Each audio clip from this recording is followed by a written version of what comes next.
Good morning dear students. हम लोग cash book chapter कर रहे थे और हमने सबसे पहले single column cash book discuss किया और उसके बाद हमने ट्रिपल कॉलम कैश बुक भी डिस्कस किया था प्रीवियस वीडियो में। तो आज हम लोग इलस्ट्रेशन नंबर 6 अभी करेंगे। ये भी ट्रिपल कॉलम कैश बुक का ही क्वेश्चन है। तो लिखा हुआ है क्वेश्चन में, record the following transactions of Sumanto Kolkata in a 3 column cash book and balance the book on 31 जनवरी। तो जनवरी का पूरा डिटेल्स हमको दिया हुआ है, जनवरी के मंथ का। और at the end of the month यहाँ पे एक पॉइंट और लिखा है, the month end balance is not to exceed 2000 excess cash to be deposited in bank. तो ये लास्ट का पॉइंट है बिल्कुल। जब पूरा क्वेश्चन हम लोग कंप्लीट कर लेंगे तब हम इस पॉइंट को डिस्कस करेंगे।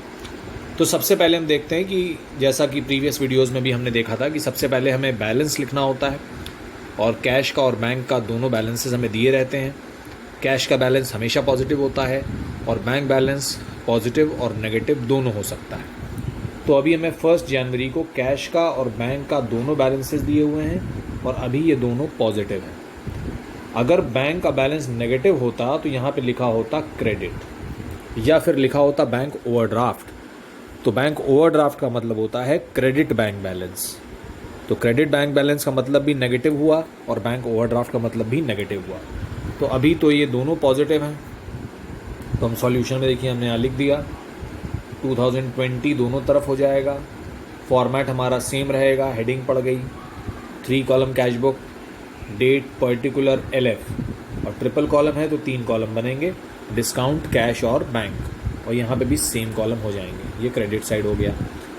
तो 1 जनवरी को हमने बैलेंस लिख दिया, कैश का 1000 है और बैंक का 14,500। ये दोनों बैलेंसेस हमारे हो गए। उसके बाद नेक्स्ट देखते हैं, 1 जनवरी को लिखा हुआ है cheque received from sale of shares. तो हमने शेयर्स सेल किए हैं और उससे हमें चेक रिसीव हुआ है। तो चेक रिसीव हुआ है तो ये अमाउंट हमारा बैंक कॉलम में जाना चाहिए और रिसीप्ट साइड जाना चाहिए। तो डेबिट साइड रिसीप्ट साइड होता है और क्रेडिट साइड पेमेंट साइड होता है। तो हमें इस अमाउंट को रिसीप्ट साइड लिखना चाहिए और बैंक कॉलम में लिखना चाहिए। तो देखते हैं सॉल्यूशन में। ये देखिए यहाँ लिखा हुआ है 1 जनवरी को bank account debit to investment, ये एंट्री होगी इसकी। तो बैंक अकाउंट डेबिट तो come to the debit and write the credit. तो bank account debit to investment, क्योंकि शेयर्स हमने सेल किए हैं तो शेयर्स हमारे इन्वेस्टमेंट्स होते हैं। तो इन्वेस्टमेंट्स को हमने सेल किया है तो उससे हमको पैसा रिसीव हुआ, तो डेबिट साइड में हमने लिख दिया। डेबिट साइड रिसीप्ट साइड होती है, क्रेडिट साइड पेमेंट साइड होती है। ये हम लोग पहले भी डिस्कस कर चुके हैं। नेक्स्ट ट्रांजैक्शन देख लेते हैं, विड्रू फ्रॉम बैंक। तो 2 जनवरी को बैंक से पैसा निकाल रहे हैं तो ये कॉन्ट्रा ट्रांजैक्शन है। तो इसकी एंट्री हो जाएगी cash account debit to bank account. तो कैश इंक्रीज करेगा, बैंक डिक्रीज करेगा। डेबिट साइड इंक्रीज होता है और क्रेडिट साइड डिक्रीज होता है।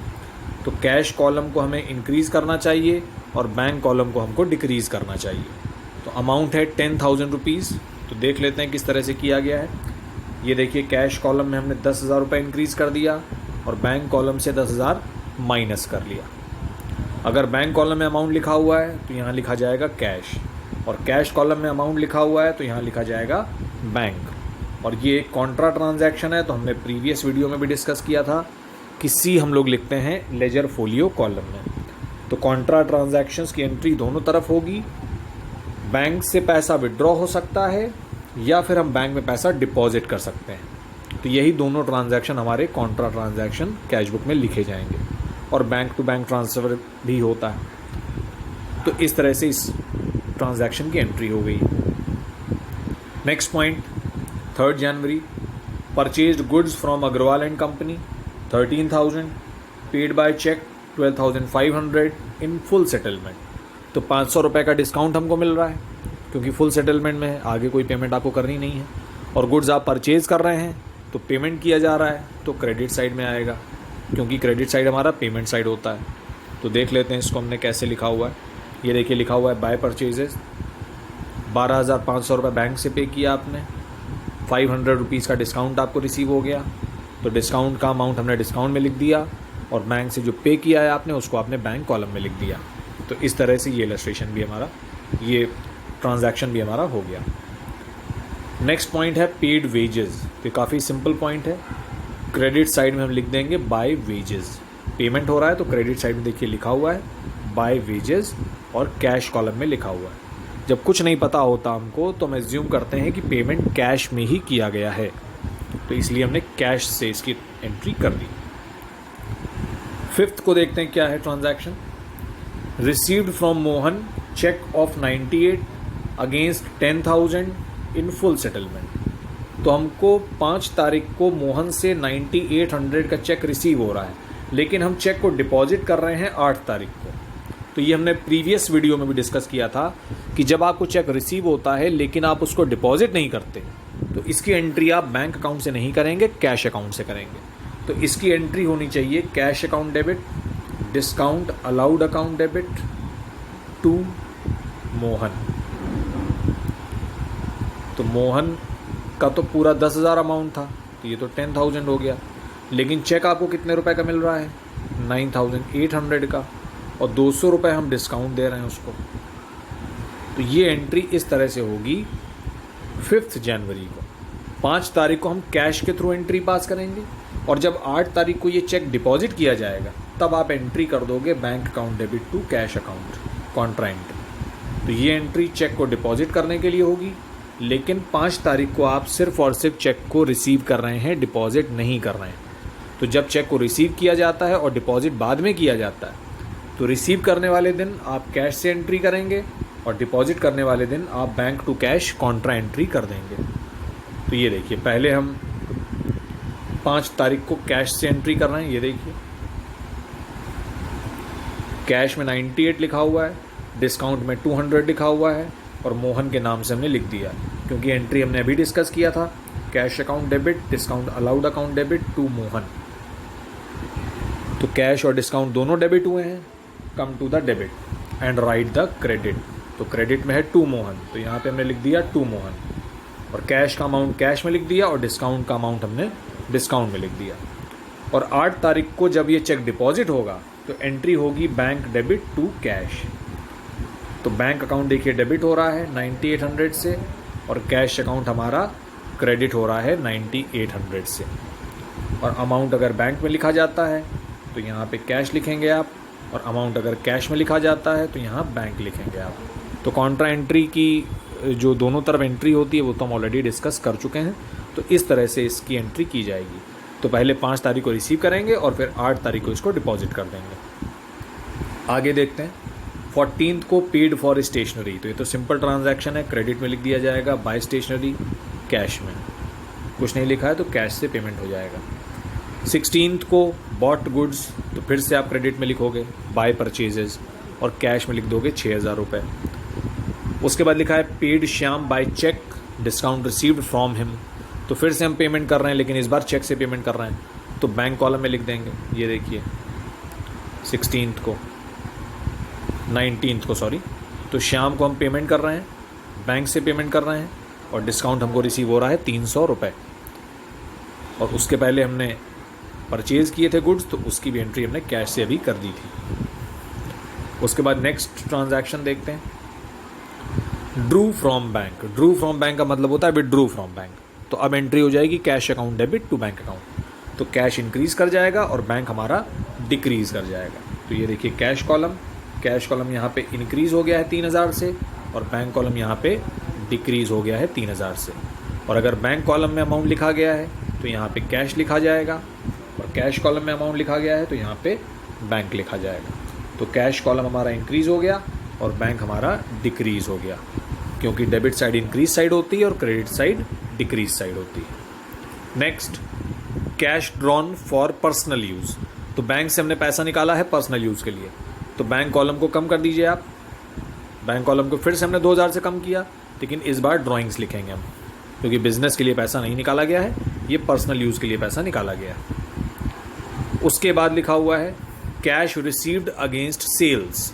तो गुड्स हमने सेल किए और कैश मिल गया, तो डेबिट में लिखिए अब आप टू सेल्स। ये देखिए टू सेल्स, और कैश में अमाउंट लिख दिया हमने 1,700 रुपीज़। उसके बाद received from Sharma discount allowed. तो 18,000 रुपये हमको कैश में रिसीव हो रहे हैं शर्मा से, और 500 रुपये हम डिस्काउंट दे रहे हैं उसको, तो डेबिट में ही लिखा जाएगा। ये देखिए डेबिट में लिखा हुआ है टू शर्मा, 18,000 रुपये कैश में रिसीव हो गया और 500 रुपये का हमने उसको डिस्काउंट दे दिया। तो ट्रांजैक्शन को आइडेंटिफाई करना काफ़ी इजी होगा कि ट्रांजैक्शन हमारा रिसिप्ट का है या पेमेंट का है, तो इतना डिफ़िकल्टी इसमें नहीं होगी। फिर से डिपॉजिट करने की एंट्री आ गई है, डिपॉजिटेड कैश इनटू बैंक, तो अब हमारा बैंक कॉलम इंक्रीज़ करेगा और कैश कॉलम हमारा डिक्रीज़ कर जाएगा, तो ये contra entry. Next, issued cheque for cash purchases, तो गुड्स परचेज करते हैं हम, तो पेमेंट या तो हम कैश से करेंगे या चेक से करेंगे। तो अभी हम गुड्स परचेज कर रहे हैं और पेमेंट हम कर रहे हैं चेक से, तो फिर से आप क्रेडिट साइड में बाय परचेज लिख देंगे और बैंक कॉलम में अमाउंट लिख देंगे। ये देखिए बाय परचेजेज और बैंक कॉलम में हमने अमाउंट लिख दिया। उसके बाद पेड रेंट बाय चेक, तो फिर से क्रेडिट साइड में लिख दिया जाएगा बाय रेंट। ये देखिए बाय रेंट, और बैंक कॉलम में हम एंट्री कर देंगे क्योंकि हमने चेक से रेंट का पेमेंट किया है। तो सारे ट्रांजैक्शंस हो गए। उसके बाद क्वेश्चन आपसे कह रहा है कि the month end balance is not to exceed 2,000 rupees. इसका मतलब at the end of the month आपका जो कैश का बैलेंस होना चाहिए वो 2,000 से ज़्यादा नहीं होना चाहिए।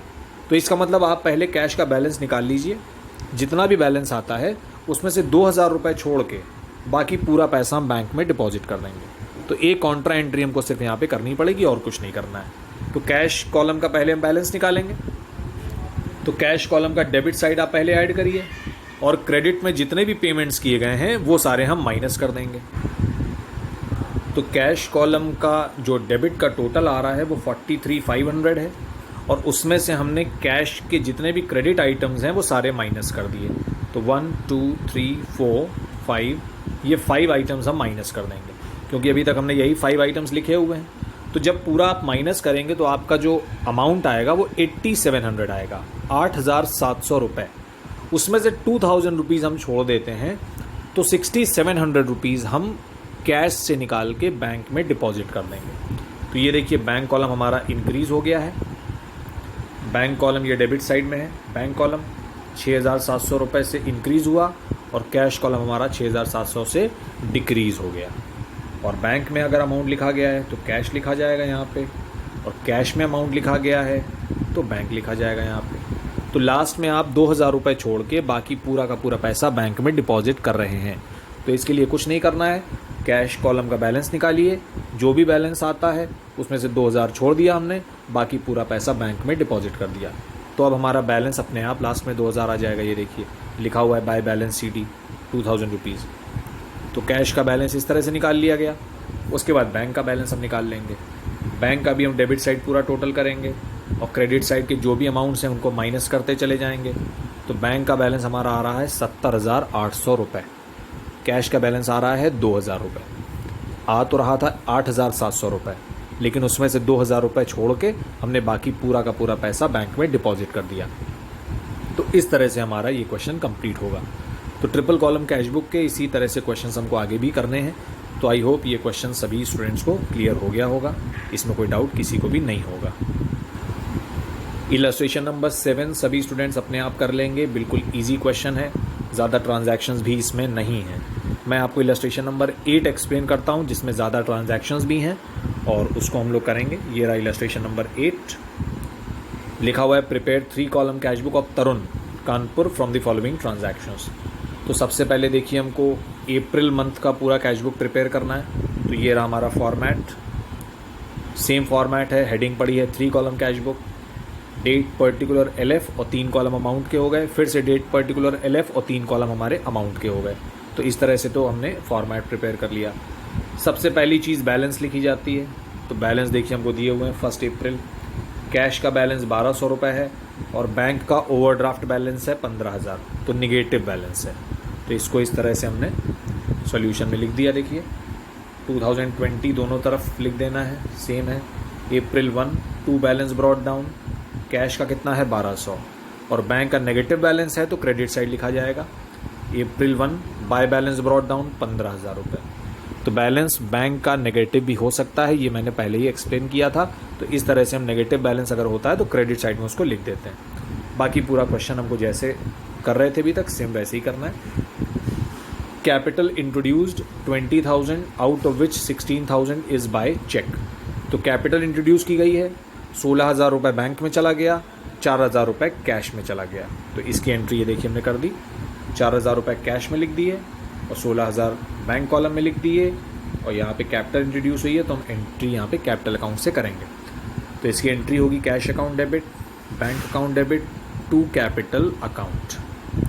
तो cash and bank both are debit, come to the debit and write the credit. तो हमने लिख दिया क्रेडिट में क्या लिखा है, टू कैपिटल, तो वही लिख दिया हमने, और कैश का अमाउंट कैश में लिख दिया और बैंक का अमाउंट बैंक में लिख दिया। उसके बाद purchased goods from Shyam Lucknow 3,000, they allowed trade discount 200, amount was paid by cheque. तो हमने पेमेंट कर दिया है तो क्रेडिट साइड में हम लिखेंगे इसको, ये देखिए क्रेडिट साइड में लिखा हुआ है बाय परचेजेस। 3,000 रुपये की गुड्स परचेज किए थे हमने, जिसमें से 200 रुपये का ट्रेड डिस्काउंट था। तो ट्रेड डिस्काउंट की एंट्री कहीं नहीं होती, हमने पहले ही डिस्कस किया है। तो सिर्फ आप 2,800 रुपये को लिखेंगे 200 रुपये माइनस करने के बाद। कैश डिस्काउंट की एंट्री हम लोग करते हैं सिर्फ। Next, goods purchased for cash, तो इसकी एंट्री क्रेडिट साइड में हो जाएगी, बाय परचेजेज, और कैश कॉलम में आप 4,000 रुपये लिख दीजिएगा। उसके बाद सोल्ड गुड्स टू मोहन 5,000, तो इसकी एंट्री नहीं होगी क्योंकि ये क्रेडिट ट्रांजैक्शन है। ऐसा नहीं लिखा है कि हमको मोहन से कैश रिसीव हुआ है या चेक रिसीव हुआ है, तो इसकी एंट्री हम नहीं करेंगे, फिफ्थ की एंट्री नहीं होगी। Next, received cheque from Rakesh 2450, allowed discount 50 rupees. तो राकेश से चेक रिसीव हुआ है हमको 6 तारीख को, लेकिन डिपॉजिट हम कर रहे हैं 10 तारीख को। तो अभी हमने प्रीवियस इलस्ट्रेशन में यही किया है। तो 6 तारीख को एंट्री क्या होगी, cash account debit, discount allowed account debit to Rakesh. तो पहले तो चेक हमने रिसीव किया, उसके बाद जब बाद में आप इसको डिपॉजिट करेंगे तो एंट्री क्या करेंगे, bank account debit to cash account. तो 2 एंट्री हो जाएंगी, 6 तारीख को और 10 तारीख को। तो ये देख लेते हैं इसको कैसे किया गया इसको। ये देखिए 6 को हमने क्या किया, राकेश लिखा और कैश में लिखा और डिस्काउंट में लिखा, और 10 को हमने क्या किया, बैंक में लिखा पैसा, बैंक अकाउंट हमारा इंक्रीज कर गया, और ये देखिए कैश अकाउंट हमारा डिक्रीज कर गया। तो 10th को हमने चेक को डिपॉजिट किया है, लेकिन 6th को हमने सिर्फ रिसीव किया है। तो ये प्रीवियस इलस्ट्रेशन में ठीक यही ट्रांजैक्शन हम ऑलरेडी डिस्कस कर चुके हैं। उसके बाद चेक रिसीव्ड फ्रॉम राकेश, हाँ ये ट्रांजैक्शन हो गया 10th का, चेक रिसीव्ड। 11th का देखते हैं, settled the account of Tej printers 750 bye paying 680। तो 750 हमें पे करना था, लेकिन हम पे कर रहे हैं सिर्फ 680। तो बचा हुआ अमाउंट जो है 70 रुपीज़ का, वो हमको डिस्काउंट रिसीव हो जाएगा। तो सेटल कर रहे हैं, इसका मतलब हम पेमेंट कर रहे हैं। तो ये देखिए लिखा हुआ है बाय तेज प्रिंटर्स, 680 हमने पे कर दिया कैश में, और 70 रुपीज़ का हमको डिस्काउंट रिसीव हो गया। तो ये पेमेंट की एंट्री है, तो क्रेडिट साइड में ही आएगी। उसके बाद 12th को देखिए क्या लिखा हुआ है, cash received from Mohan 4750, full settlement 5,000। तो 5,000 रुपीज़ लेना था पर मिला है सिर्फ 4750, तो 250 का हमने डिस्काउंट दे दिया। तो कैश रिसीव हुआ है तो डेबिट साइड लिखा जाएगा। देखिए ये देखिए टू मोहन 4750 रिसीव हो गया, और 250 का हमको डिस्काउंट हमने उसको दे दिया। तो ये एंट्री भी हमारी हो गई मोहन का जो ट्रांजैक्शन था। उसके बाद देखते हैं amount of 1,000 due from Gupta brothers written off as bad debts in the previous year now received. तो इसकी एंट्री तो हम जर्नल चैप्टर में ऑलरेडी डिस्कस कर चुके हैं। ये बैड डेट्स रिकवर्ड की एंट्री है, और इसकी एंट्री हमेशा सेम होती है, cash account debit to bad debts recovered. नाम लिखने की कोई रिक्वायरमेंट आपको नहीं है, तो डेबिट साइड में आप लिखिए टू बैड डेट्स रिकवर्ड। तो ये देखिए यहाँ पे लिखा हुआ है to bad debts recovered, cash में 1,000 रुपये में लिख दिया। नेक्स्ट अमाउंट ऑफ 1,000, हाँ ये हो गया है। Next cash received from Murali on behalf of Manohar. तो हमको पैसा मिला है ऑन बिहाफ ऑफ मनोहर, तो इट मीन्स हमें पैसा मनोहर से ही लेना रहा होगा, तो मनोहर के नाम से ही एंट्री करेंगे। तो डेबिट साइड में आप एंट्री करेंगे, देखिए टू मनोहर, ये देखिए कैश रिसीव हुआ है तो कैश में एंट्री हो जाएगी। मिला वो किसी से भी हो, पर आपको मिला जिसके बिहाफ पे आप उसी का नाम लिखते हैं। नेक्स्ट 19th का received cheque 800 from Mukesh which was endorsed to Nitin. तो 800 रुपये का चेक मुकेश से मिल रहा है और इस चेक को हम नितिन को ट्रांसफ़र कर रहे हैं। तो इसका मतलब चेक का पैसा बैंक अकाउंट में नहीं गया, तो इसकी एंट्री आप नहीं करेंगे। तो चेक एक लोग से मिला आपको और आपने उसके दूसरे को दे दिया, तो इसकी एंट्री आपको करने की वैसे कोई भी रिक्वायरमेंट नहीं है। तो देखिए कहीं भी 19 की कोई भी एंट्री नहीं की गई है। Next, sale of old furniture 700, payment received in cash. तो इसकी एंट्री हो जाएगी cash account debit to furniture. तो ये देखिए टू फर्नीचर यहाँ पे लिखा हुआ है, 700 रुपये हमको कैश में रिसीव हो गया। उसके बाद विड्रॉन फ्रॉम बैंक 3000, तो ये ट्रांजैक्शन बहुत बार हम लोग कर चुके हैं। बैंक से पैसा निकाल रहे हैं, तो इसकी एंट्री होती है cash account debit to bank account. तो कैश कॉलम हमारा इंक्रीज हो जाएगा, बैंक कॉलम हमारा डिक्रीज हो जाएगा। तो ये कॉन्ट्रा ट्रांजैक्शन है, इसको हम लोग ने कई बार डिस्कस कर लिया है अब तक। Next, Drew from bank for house hold expenses and for income tax. तो ये दोनों ही पर्सनल एक्सपेंसेज हैं। इनकम टैक्स भी ओनर का अपना पर्सनल एक्सपेंस होता है, तो इसकी एंट्री भी हमने अभी प्रीवियस इलस्ट्रेशन में डिस्कस की है। ड्राइंग्स की एंट्री है, तो क्रेडिट साइड में आप लिखेंगे बाय ड्राइंग्स। ये देखिए बाय ड्राइंग्स, पूरा अमाउंट बैंक से निकाला गया, तो 1500 रुपये हमने बैंक से निकाल लिए। इनकम टैक्स भी पर्सनल एक्सपेंस होता है। Next, Surendra who owed 400 became bankrupt and paid 60 paise in a rupee. तो ये बैड डेट्स की एंट्री है, जर्नल चैप्टर में हम डिस्कस कर चुके हैं। तो इसकी एंट्री होगी cash account debit, bad debts account debit to Surendra. तो सुरेंद्र से 400 रुपये लेने हैं, पर वो दे कितना रहा है, सिर्फ 60%। तो इसका मतलब 240 रुपीज़ दे रहा है आपको, 160 मिलेगा ही नहीं। तो मिला कितना, 240। तो cash account is debit, come to the debit and write the credit. तो लिखेंगे क्या हम, टू सुरेंद्र, लेकिन अमाउंट कितना लिखेंगे, जो कैश के सामने लिखा होता है वही अमाउंट हम लिखेंगे। क्योंकि हम कैश बुक बना रहे हैं तो कैश के सामने 240 लिखा है, तो हमको 240 रुपये ही रिसीव हुआ है सिर्फ, तो वही अमाउंट देखिए यहाँ पे लिखते हैं, टू सुरेंद्र 240। उसके बाद received payment of loan advance to Ram 3000 and deposited 2500 into the bank. तो 3000 रुपीज़ रिसीव हुआ आपसे, जिसमें से 2500 रुपये बैंक में डिपॉजिट कर दिया, 500 रुपये कैश में रहा, तो इसकी एंट्री डेबिट साइड में हो जाएगी। To loan to Ram, loan का पैसा मिल रहा है आपको, तो लोन किसको दिया था आपने, राम को दिया था, तो अकाउंट कौन सा खुला होगा, लोन टू राम अकाउंट।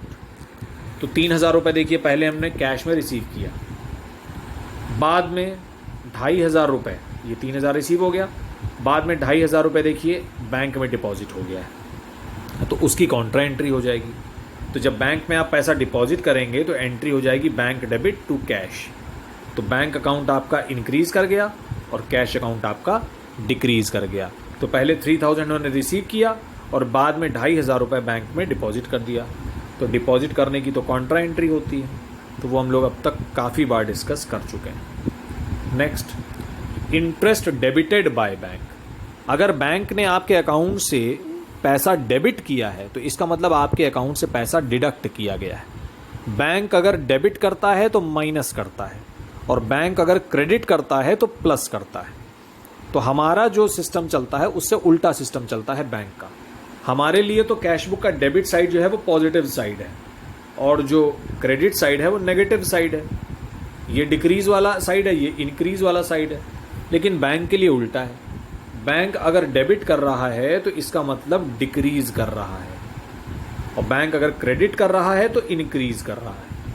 तो इस समय बैंक ने डेबिट किया है 375 रुपीज़, तो इसका मतलब हमारे अकाउंट से 375 रुपीज़ डिडक्ट कर लिए गए हैं। तो ये देखिए बैंक अकाउंट से 375 माइनस कर लिया गया है इंटरेस्ट का, तो यहाँ हमने लिख दिया बाय इंटरेस्ट 375।